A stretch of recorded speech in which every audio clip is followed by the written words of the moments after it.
Muy bien, seguimos aquí en Nativa Nos Conecta, estamos también en Radio Vital 91.1 FM, conversamos con el expresidente del Tribunal Constitucional, el doctor Carlos Messía. Previamente hemos logrado el contacto con el secretario general del partido político Perú Primero, César Figueredo. César, ¿cómo está? Tenga usted muy buenos días. Muy buenos días, Rodolfo, un placer saludarte en estos momentos un poco complejos para nosotros en el partido por lo que ha sucedido el día de ayer, ¿no?, con el expresidente Martín Vizcarra. Claro, entiendo, y eso es lógico, que golpeados frente a esta sentencia de 14 años de cárcel para el expresidente Martín Vizcarra y 9 años de inhabilitación que se agrega a las inhabilitaciones que creo que son 3 de parte del Parlamento Nacional. ¿Cómo van a enfrentar esta situación ya desde el punto de vista político? Sabemos, todo el país lo sabe, que el candidato a la presidencia ahora es el hermano Mario Vizcarra, pero quisiera una impresión más, digamos, más directa en relación al tema. Bueno, ciertamente sería ocioso negar que el principal dirigente, el líder de este partido es el ingeniero Martín Alberto Vizcarra Cornejo. Y pese a que no estaba inscrito, pese a que no figuraba formalmente en el partido, él era el líder, porque para ser líder no se necesita un carnet, no se necesita un papel, él era naturalmente el líder. Así como Malcolm X en Estados Unidos o el propio Martin Luther King no necesitaron nunca un documento que los acredite como líderes, Martín Vizcarra tampoco lo tenía y ni siquiera estaba inscrito en el partido y lo era.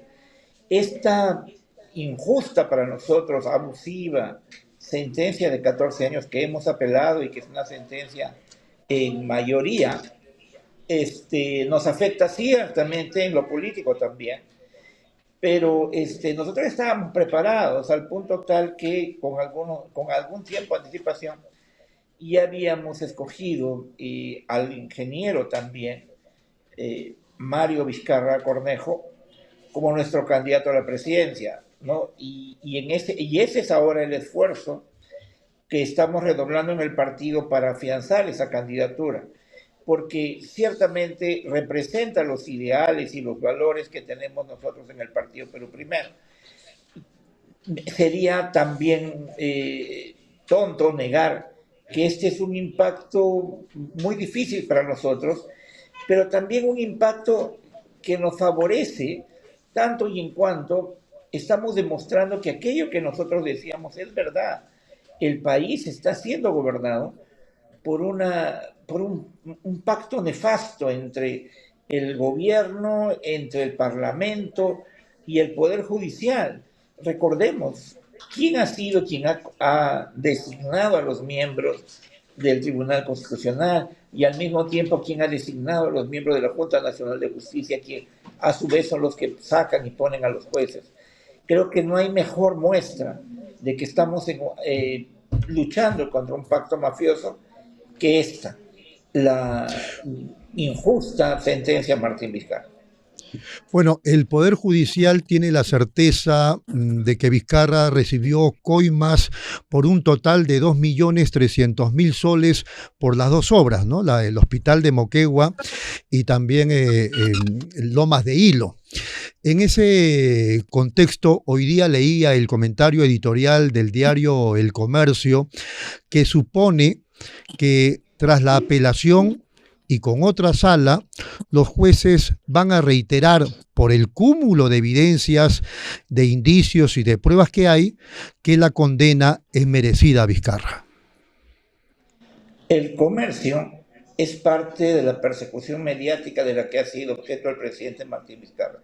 Recordemos que este mismo proceso que ha terminado ahora con esta sentencia, cuando comenzó, cuando era una carpeta fiscal, fue filtrado al diario El Comercio y que fue motivo de la vacancia del presidente Vizcarra en el año 2020. Ojo que esta carpeta fiscal inició con 5 delitos: asociación ilícita para delinquir, abuso de autoridad, 5 delitos por los cuales ninguno de los mismos ha sido juzgado el presidente. Solo ha sido juzgado supuestamente por haber recibido una coima.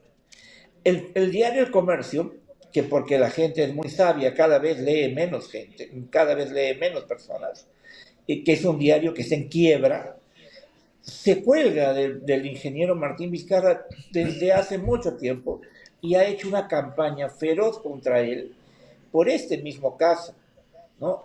No nos interesa realmente lo que el otrora diario, digamos, influyente comercio podía ser. Ahora solo vive del Internet y sin embargo, las radios como la tuya, como estos medios de comunicación alternativos e independientes son los que generan opinión actualmente.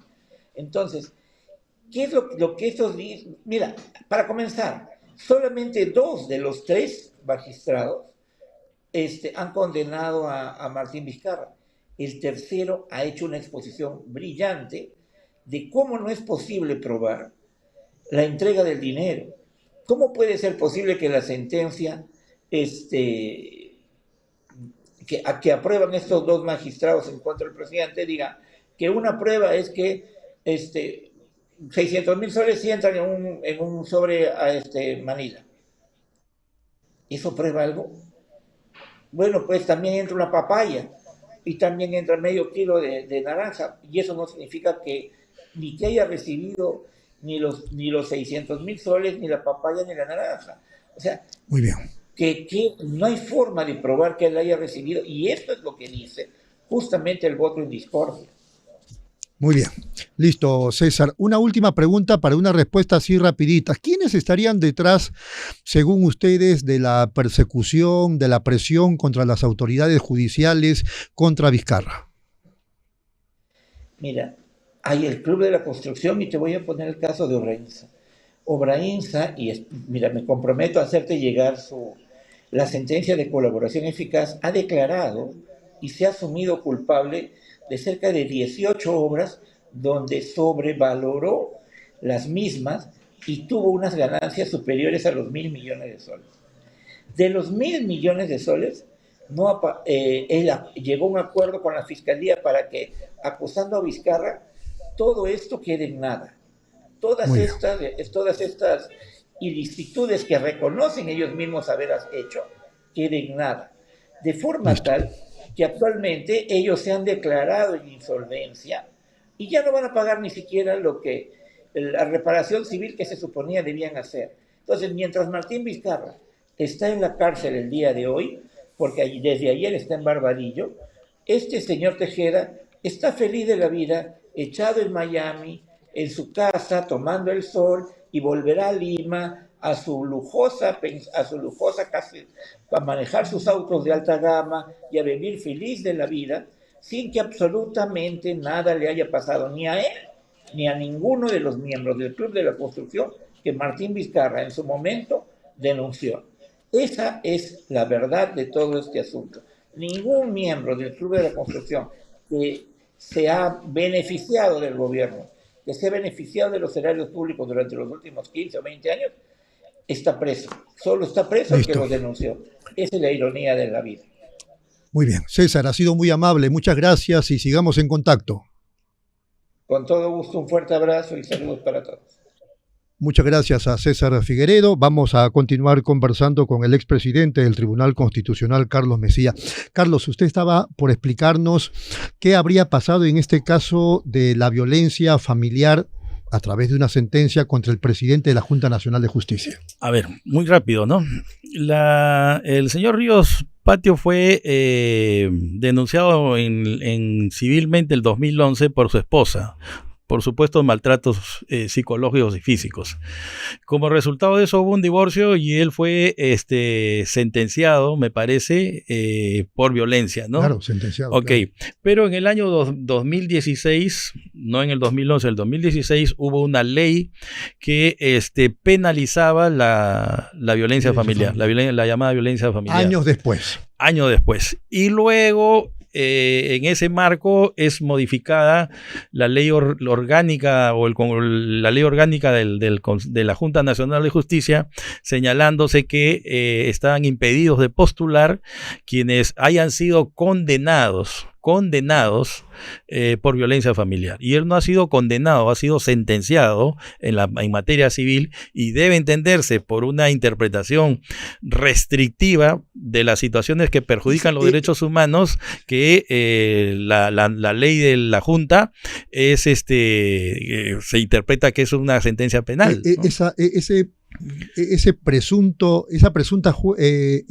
juego de palabras como que sentencia, condena. Claro, entiendo que la sentencia o puede ser absolutoria o condenatoria, pero hay una aparentemente... Bueno, es que es verdad lo que tú dices, Rodolfo, porque yo no vengo acá a defender al señor Gino Ríos Patio, sino tratando de entender lo que ha pasado. Claro, lo que pasa es que en el derecho los abogados existen para defender pretensiones a veces opuestas, ¿no?